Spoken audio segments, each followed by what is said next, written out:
وہ سب جہنم کے ایندھن ہیں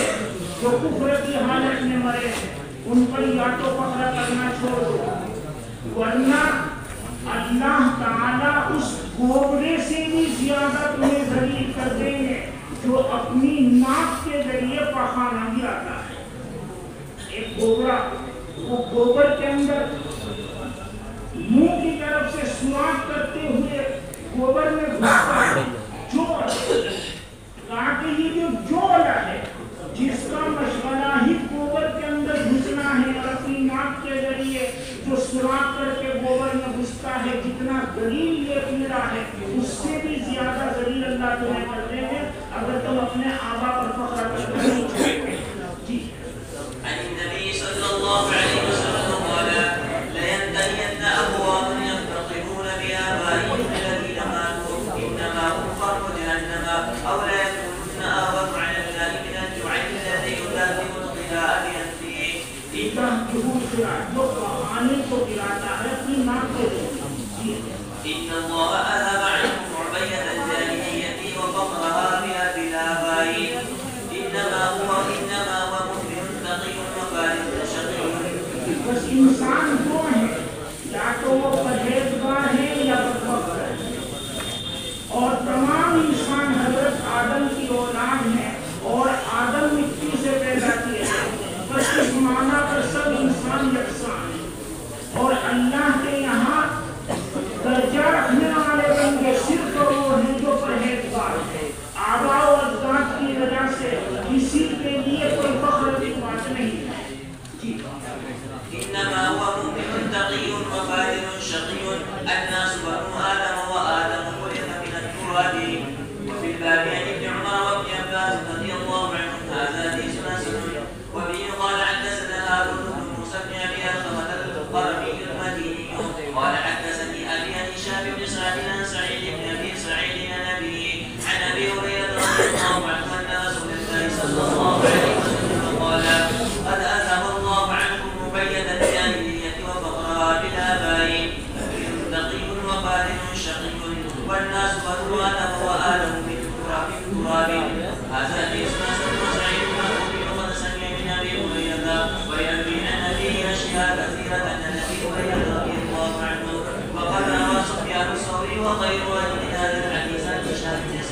عن هشام بن سعد عن سعيد المقبوري عن أبي هريرة رضي الله عنه عن النبي صلى الله عليه وسلم نحو حديث أبي عامر عن هشام بن سعد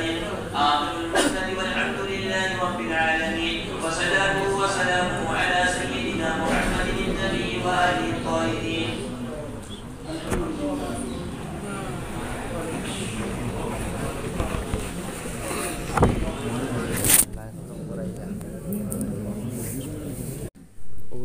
اپنے والد محترم سے بھی بڑی ہے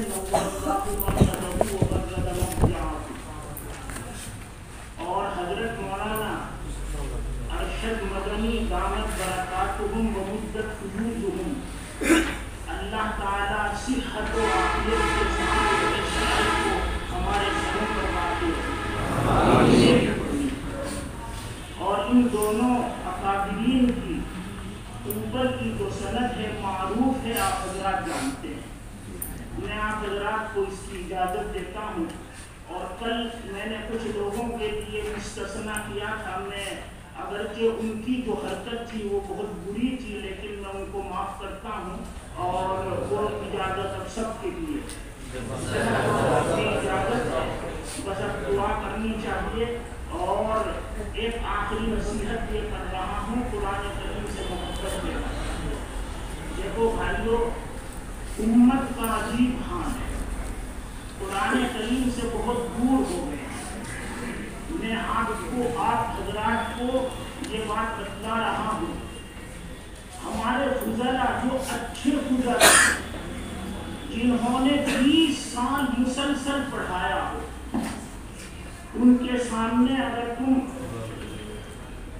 نحو کی، صرف کی، فقہ کی، حدیث کی کوئی کتاب رکھو، کیف متفق کھولو اور ان سے کہو کہ یہاں سے یہاں تک ترجمہ کرو، وہ کر دیں گے۔ لیکن انہی کے سامنے قرآن کریم رکھو اور کہو کہ آدھے صفحے کا ترجمہ کرو تو بہت کم ہوں گے جو ترجمہ کر سکیں گے، عام طور پر نہیں کر سکیں گے۔ یہ ہمارے قرآن کریم سے بہت دوری ہے، یہ ہمارے لیے بڑی محرومی کی بات ہے۔ اس لیے میں تم میں سے ہر ایک پر یہ لازم کر رہا ہوں کہ اپنے خرچوں میں سے کٹوتی کرو اور کوئی ایک تفسیر ضرور خریدو، جس کو جو پسند ہے، جس کو جو پسند ہے۔ ایک تفسیر ہر طالب علم خریدے گا اور وہ اپنی زندگی کا معمول بنا ہے، تھوڑا تھوڑا حصہ ہی صحیح اس کا مطالعہ کرنا شروع کرو۔ اور طریقہ یہ ہے، مثلا آدھا رکوع لینا ہے، اگر طاقت نہیں ہے، استعداد کمزور ہے تو آدھے رکوع کے آدھے کا بھی آدھا لو، آدھے رکوع کا بھی آدھا لو اور اتنے کا ترجمہ یاد کرو، اس کی تفسیر ذہن میں بٹھاؤ، پھر اگلے دن دونوں کو ملا کر، پھر اگلے دن تینوں کو ملا کر، پھر اگلے دن چاروں کو ملا کر، پھر جب پانچواں دن آیا تو پہلے نمبر کا چھوڑ دو، وہ تمہیں پکا یاد ہو چکا ہے۔ جس طرح ہم حفظ کرتے ہیں اور سبق کے ساتھ پیچھے کے 4 سبق بھی سکھاتے ہیں، اسی انداز پر تفسیر کا مطالعہ شروع کرو اور اس کو زندگی کے لیے ایک لازم حصہ بناؤ۔ قرآن کریم سے بہت دوری ہو گئی ہے، قرآن کریم کو زندگی میں اتارو، اس کا مطالعہ کرو، جا کر تفسیر خریدو، اور کہیں بھی رہو، تم تبلیغی جماعت میں بھی جاؤ گے، تم مکتب میں بھی پڑھاؤ گے، تم مسجدوں کی امامت بھی کرو گے، تم اور بھی زندگی میں بہت سے کام کرو گے، قرآن کریم کے ساتھ خود بھی جڑے رہو اور امت کو بھی قرآن کریم کے ساتھ جوڑو۔ قرآن کریم سے بہت دوری ہو گئی ہے، اس لیے ہر ایک پر لازم کر رہا ہوں کہ اپنے خرچوں میں سے کٹوتی کرو اور سب سے پہلے جس کو جو تفسیر پسند ہو تفسیر خرید کر لاؤ اور اپنی زندگی کے لیے اس کو حفظ جان